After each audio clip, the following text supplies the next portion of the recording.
Kujang itu zaman dulu ada 4 fungsi, ya. Yang pertama fungsinya sebagai pusaka.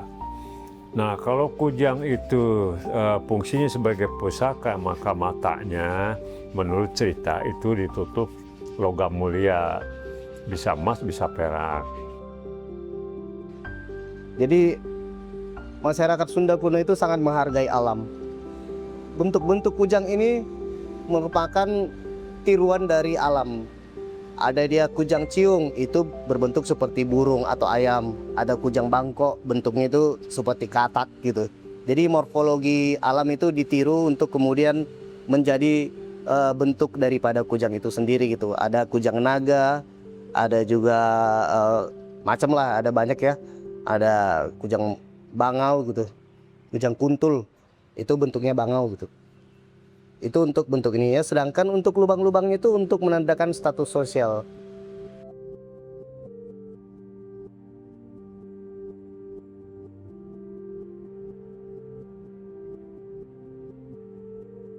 Di lambang kota Bogor, selain ada di situ Gunung Salak, kemudian ada istana, ada juga kucang, itu diambil oleh para leluhur, bukan leluhur ya.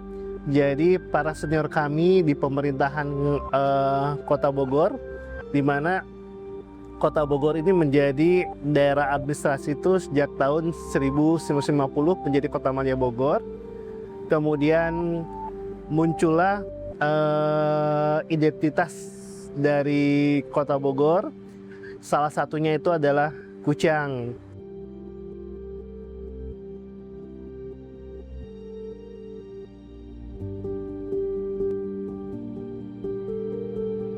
Sebuah kota selalu memiliki simbol.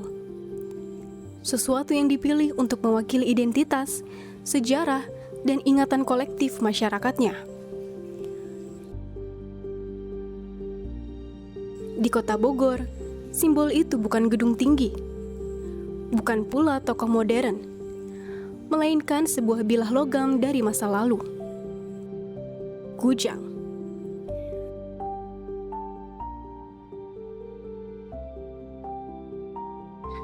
Kalau saya melihat bahwa kujang ini ageman.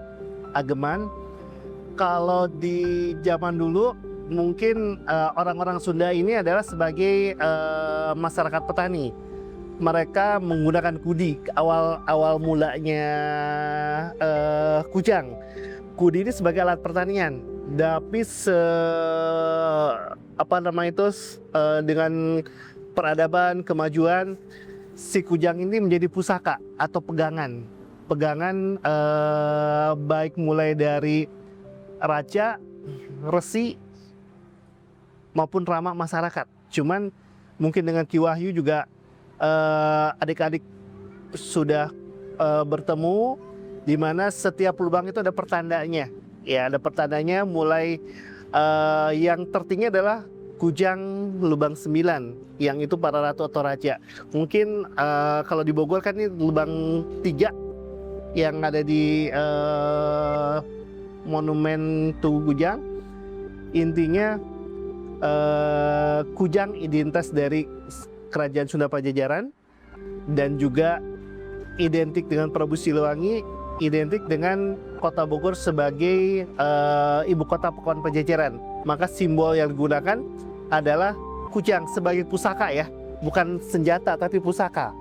Karena sebagian teman-teman di Jawa Barat menganggap kujang itu adalah sebagai pusaka, simbol ya, bukan arti secara harfiah itu senjata, tapi simbol pusaka yang mempunyai filosofi yang tadi, identitas orang Sunda, kekuatan orang Sunda, keberanian orang Sunda, dan juga kebijaksanaan orang Sunda, di mana Prabu Siliwangi selalu menekankan orang Sunda mengenal dengan silih asih, asah dan asuh, di mana kita itu adalah sederajat, dan kerajaan Sunda itu juga hanya membedakan dengan masyarakat itu dari mungkin ukuran besarnya, karena tidak ada ditinggal kerajaan Sunda berupa seperti di Jawa, dari batu, keraton dan sebagainya, karena orang Sunda itu lebih harmoni dengan alam.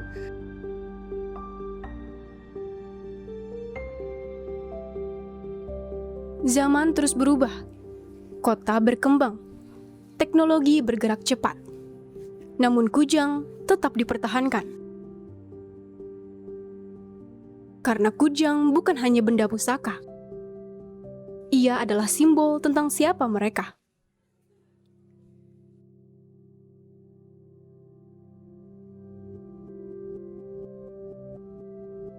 Kenapa pusaka? Karena itu juga simbol dari kepemimpinan, simbol dari kerajaan-kerajaan gitu.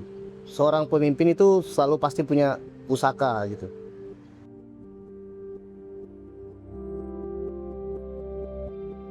Mungkin karena di kota Bogor ada Tugu Kujang, orang menganggap kujang itu khas Bogor belaka gitu.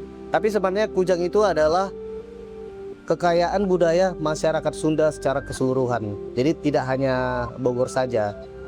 Dan karena ini masyarakat Sunda secara keseluruhan, kita punya tugas dan tanggung jawab lah untuk bersama-sama merawat ini. Bukan hanya untuk orang Bogor, tapi semua orang yang peduli dengan kebudayaan Sunda, mari merawat tradisi adanya kujang ini. Dan sempat ada kontroversi gitu, apakah kujang senjata atau alat pertanian gitu ya. Itu sempat menjadi kontroversi. Saya pikir kita harus memahami hal itu tidak bisa dilihat dari satu perspektif saja.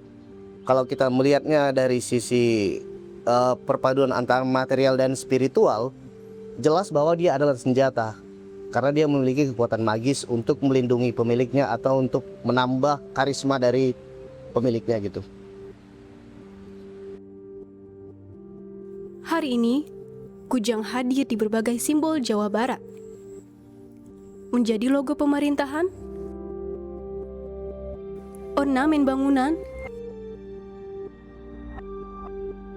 hingga identitas visual. Namun, mengapa kujang? Mengapa masyarakat Sunda memilih benda dari masa lampau ini untuk mempresentasikan dirinya di masa kini?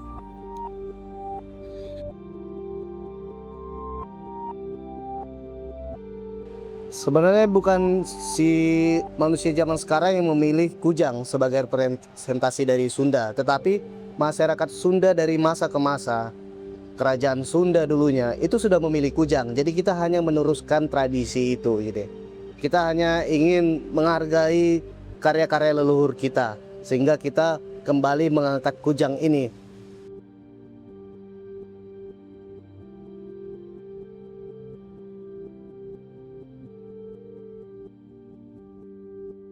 Setiap bagian kujang memiliki nama dan makna. Papatuk, eluk, mata. Lekukan-lekukan yang menyimpan filosofi kehidupan masyarakat Sunda. Bentuk kujang tidak dibuat tanpa alasan.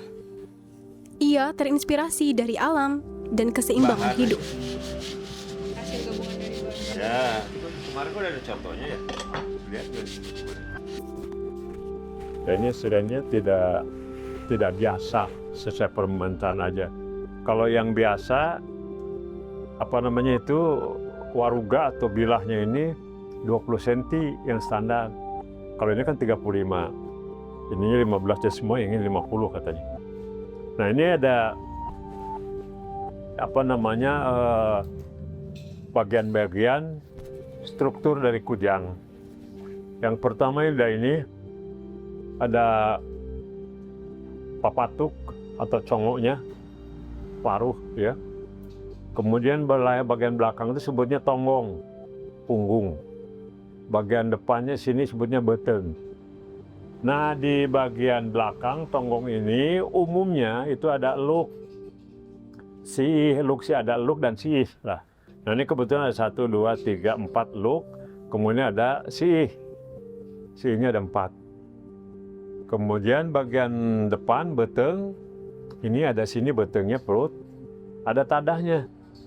Ini bagian tadah, begitu. Kemudian ada bagian bawah ini tali pasu atau anak tadah. Nah, lalu ini ada selut tapi sebenarnya zaman dulu kujang nggak ada selutnya, nggak ada. Nah ini ganja atau landean, ya. Landean kujang disebutnya, kalau di kujang, kalau di golok barangkali perah. Nah khusus untuk kujang Pajajaran, pakemnya adalah ceker kidang ini. Ceker itu kaki, kidang itu rusa, kaki rusa, bentuknya seperti ini. Kalau melihat kujang, ini sendaknya seperti ini. Ditutup yang ini. Jadi ini ditutup. Nah ini berbentuk seperti kepala burung ciung. Serupa bewa lah gitu ya. Nah kalau yang kuntul ininya panjang. Ini rada ke depan kepalanya. Ada 7 jenis kujang di sini sudah dibuat. Nah ini strukturnya. Kemudian di permukaan bilah ini diberi hiasan, sebutnya pamor, gitu. Nah kebetulan ini dasarnya adalah bahan dasar paduan. Jadi ada 2-3 jenis baja dijadikan satu. Biasa ditumpuk di tempat, dilipat-lipat.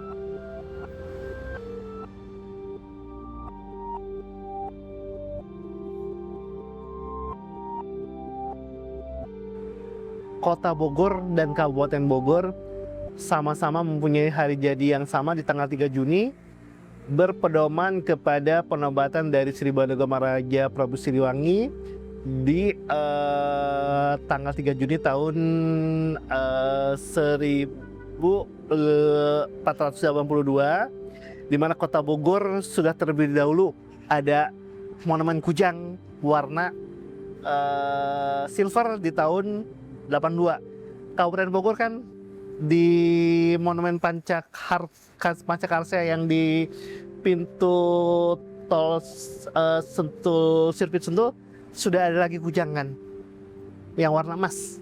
Pernah lihat kan? Nah itu bahwa kami kota kabupaten sangat memaknai bahwa kujang sebagai identitas dari Bogor, baik kota maupun kabupaten. Harapan ke depan Pak Wali Kota juga tanggal 3 Juni ini akan melonsing soft launching dari Museum Pajajaran. Salah satunya adalah kita menempatkan beberapa koleksi kujang yang ada di Jawa Barat untuk bisa menjadi koleksi di sini. Jadi kita juga mengacu kepada naskah-naskah lama seperti halnya Carita Parahyangan, kemudian tentang Siksa Kandang Kersian, Bujangga Manik, di mana dinyatakan ada beberapa alat yang digunakan oleh masyarakat Sunda. Dan kami di sini mungkin ke depan kita akan lebih mengemas dengan digitalisasi. Jadi seperti halnya kami pernah melaksanakan kegiatan studi tiru ke Museum Sono Budaya Jogja, di mana mereka mengemas cerita dalam artinya itu tidak menghilangkan sejarah, tetapi dengan teknologi sehingga kaum milenial itu bisa menikmati sejarah dengan sesuai dengan masa kekinian seperti itu.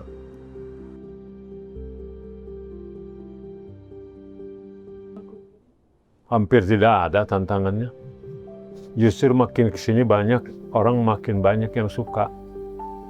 Bukan saja orang Sunda, tapi orang non-Sunda banyak sekali yang suka. Dari mancanegara pada datang ke sini hanya untuk pesan kujang. Juga generasi muda banyak yang tertarik, tidak hanya menonton, tapi banyak yang menginginkan kujang. Tidak ada tantangan. Tantangannya barangkali apa ya? Ya barangkali ini aja, yang meneruskan membuat kujang ini yang agak sulit kita cari. Kalau yang menyukai makin banyak. Cuman yang Abah juga masih bingung siapa yang nerusin gitu. Padahal kalau ada estafet untuk meneruskan pembuat kujang, mungkin ada juga ya di beberapa tempat, ada juga pembuat kujang yang lain, mudah-mudahan ya gitu.